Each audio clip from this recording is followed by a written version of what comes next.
We took it all. We brought them to our land. An endless night, ember hot and icy cold. The rage of the earth. We made this curse. Carved it in the blood on our backs. We did not see. We could not, but she did. And in the end... What will I become? Senua's Saga. Hellblade 2. Play it now with Game Pass. Your brain needs support, and new Ollie Brainy Chews are a delightful way to take care of your cognitive health. Made with scientifically backed ingredients like Thai ginger, L-theanine, and caffeine, Brainy Chews support healthy brain function and help you find your focus, stay chill, or get energized.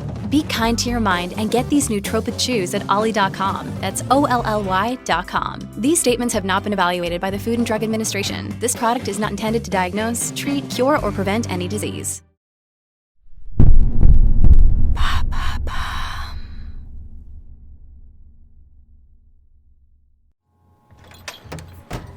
Hambourg, 1946.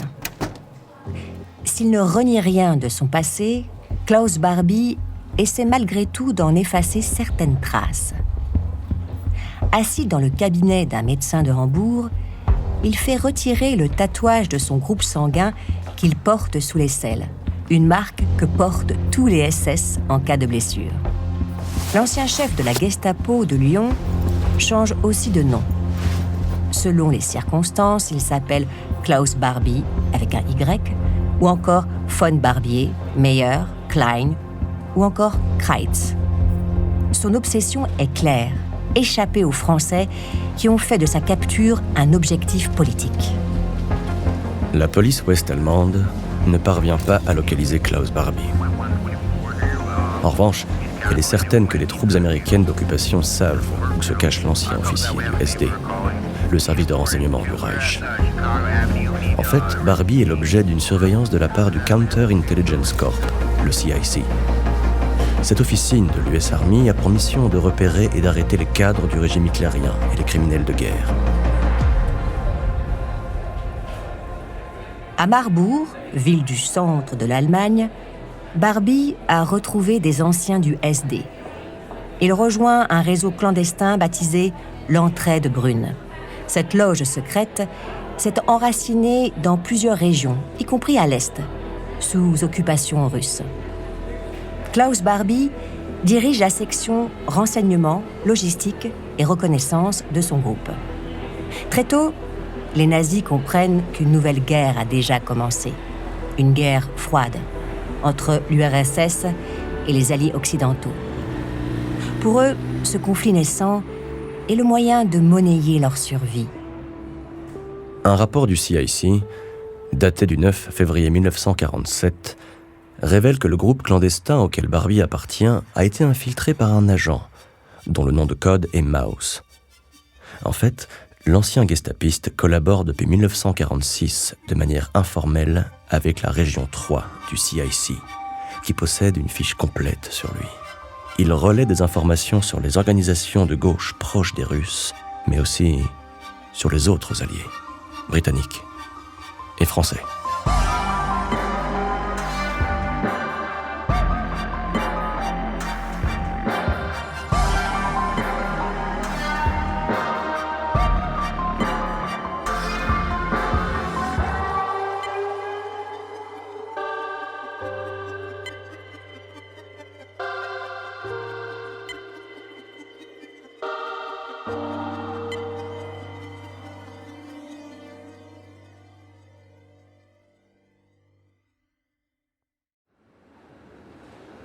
Au fil des mois, l'Entraide Brune étend son réseau et se dote de représentants.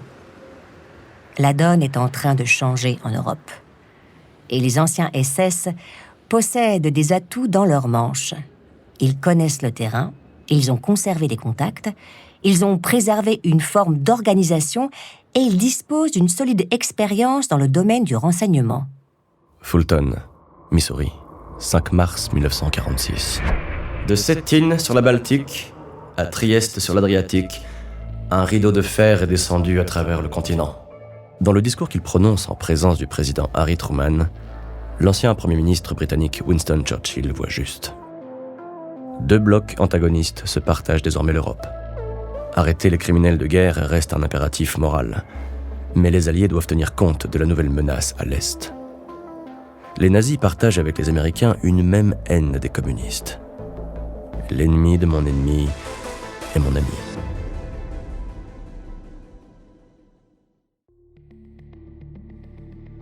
Marbourg, février 1947. Le CIC et le Field Secret Service britannique décident de démanteler l'entraide brune. L'opération est baptisée Selection Board. Une liste de 57 officiers SS a été dressée. Klaus Barbie figure comme cible numéro 3. Mais 10 jours avant le coup de filet, son nom est retiré de la liste. Son adresse à Marbourg n'est pas perquisitionnée. Aucune explication n'est fournie. Dans l'instabilité de l'après-guerre, la situation de Barbie est incertaine. Des chefs du CIC aimeraient le recruter. D'autres exigent son arrestation.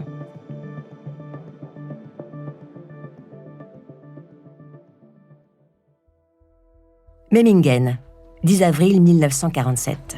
Par une connaissance commune, Klaus Barbie retrouve un lieutenant-colonel de l'Abwehr, Kurt Merck, qui dirigeait le renseignement militaire quand ils étaient en poste à Dijon. Les deux hommes se donnent rendez-vous à la brasserie Weinziegel, en face de la gare de Memmingen. Merck explique que depuis le 1er mars 1946, il travaille pour la région 4 du CIC, celle qui englobe Munich. Il opère sous le nom de code Larsen Petersen. Et, ajoute-t-il, les Américains recherchent des informateurs déterminés à combattre les communistes. Barbie répond que la direction de la région 1 du CIC est toujours à ses trousses et n'a pas renoncé à l'arrêter.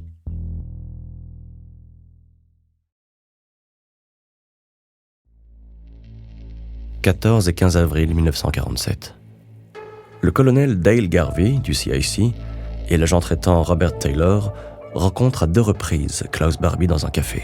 Faisant fi des procédures de vérification et des règles de sécurité, Garvey et Taylor proposent à Barbie de devenir un informateur rémunéré de la région 4 du CIC. Ils n'informent personne de leur décision. L'anticommunisme de Barbie, son expérience du renseignement et la recommandation de Kurt Merck suffisent à sceller le recrutement. Robert Taylor reconnaîtra en 2007 qu'il connaissait le passé de Klaus Barbie. Il savait que le gestapiste était une des cibles principales de l'opération Selection Board et qu'il aurait dû être arrêté sur le champ. Mais la perspective des renseignements que pourrait fournir un agent de cette envergure était trop tentante. Sous le numéro de matricule X3054, Klaus Barbie touche une rémunération mensuelle de 500 Reichsmark. Sa décision de collaborer avec les services américains est motivée par sa sécurité personnelle, la sécurité de sa famille et une relative sécurité financière. Sa loyauté ne repose sur aucune conviction idéologique, seulement sur la crainte d'être arrêté à tout moment. Il lui est interdit de quitter la Bavière. Il doit rendre compte de ses contacts avec les réseaux clandestins SS. Il doit informer le CIC des tentatives britanniques de recruter des cibles. Pour le reste, il est libre comme l'air.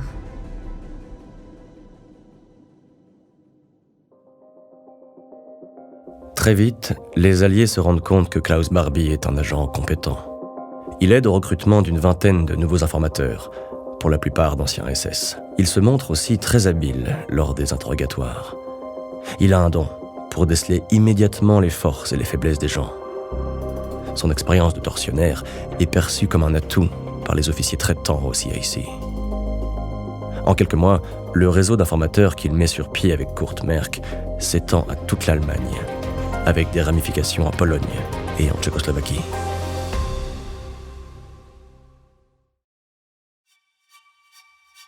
Avant de continuer cet épisode, une petite pause pour donner la parole à notre partenaire, sans qui ce podcast ne pourrait exister. Ne partez pas, on se retrouve tout de suite après. We took it all. We brought them to our land. An endless night, ember hot and icy cold. The rage of the earth. We made this curse. Carved it in the blood on our backs. We did not see. We could not, but she did. And in the end... What will I become? Senua's Saga. Hellblade 2. Play it now with Game Pass. Barbie dispose d'un avantage précieux. Non seulement il est utile aux Américains, mais désormais, ces derniers doivent le protéger contre les Britanniques et les Français auxquels il pourrait révéler des informations embarrassantes sur les méthodes du CIC.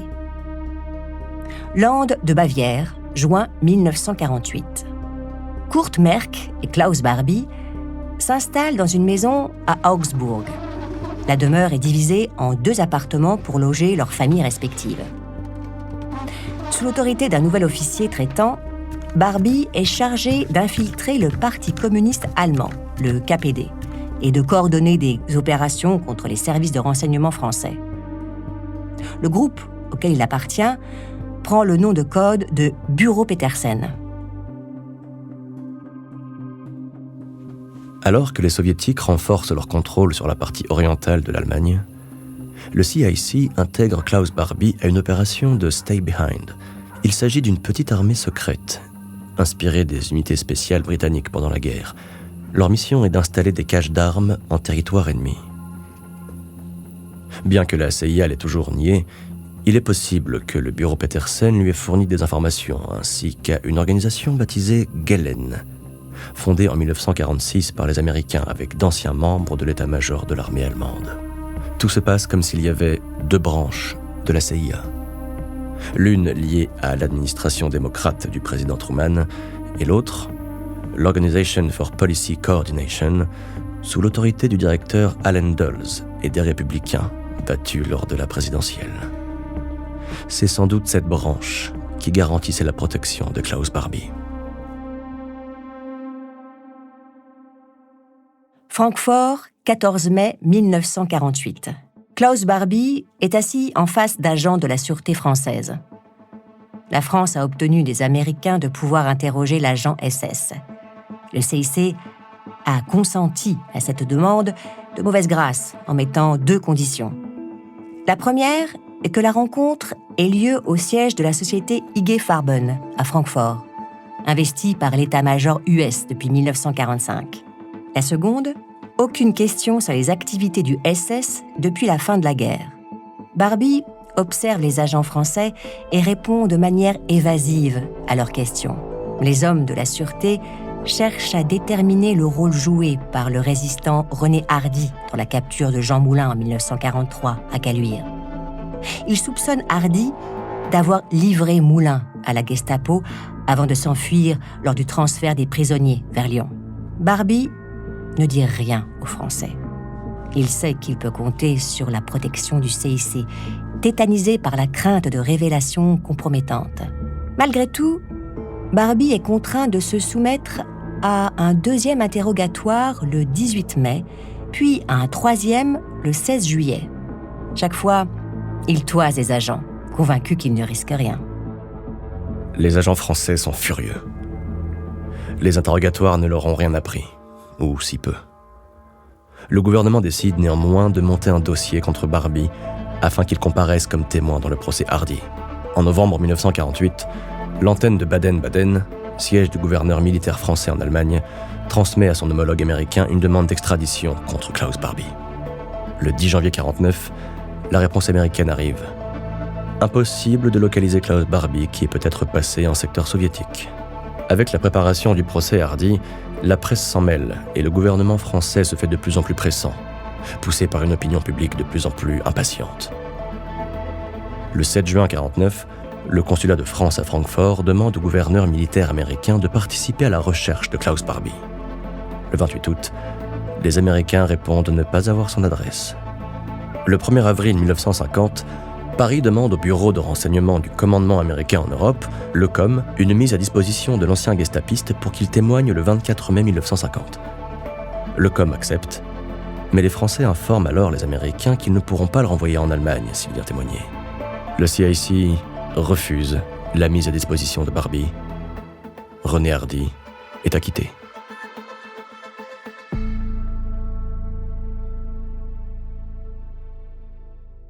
Un vent de panique passe sur le bureau Petersen.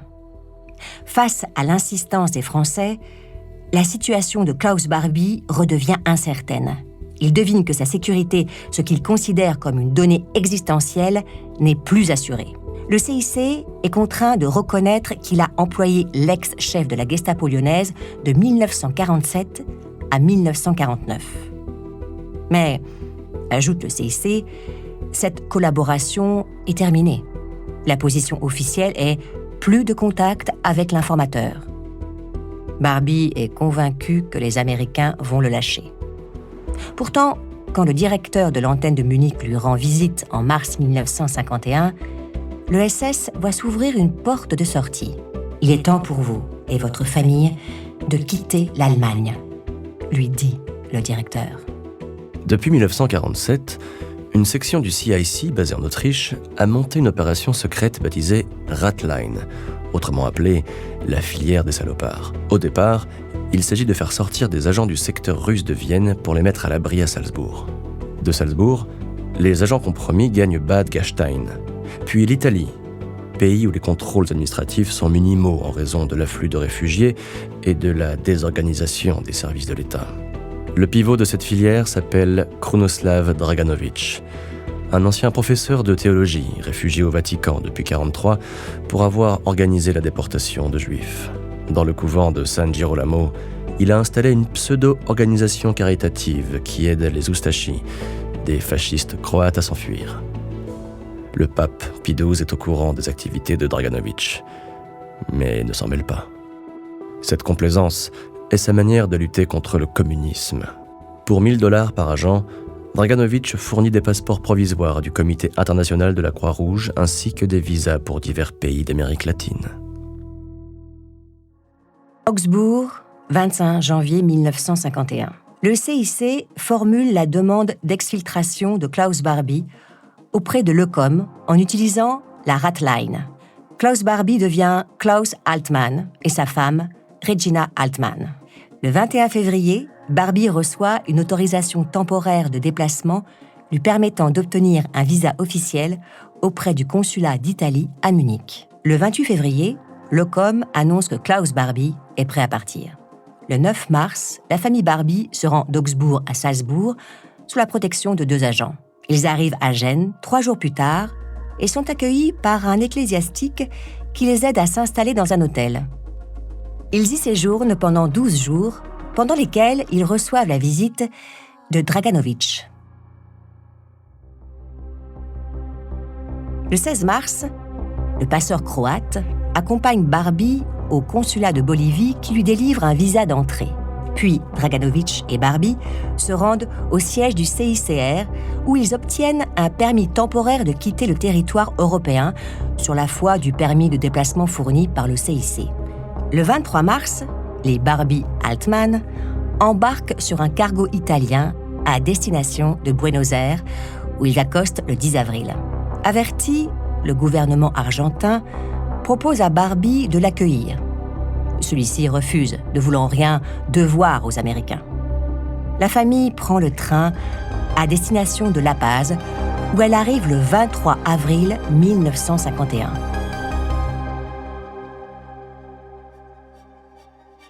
Ayant échappé aux Français, Barbie va pouvoir commencer une nouvelle existence en mettant ses effroyables compétences au service de dictatures financées par la CIA afin de lutter contre le communisme en Amérique du Sud.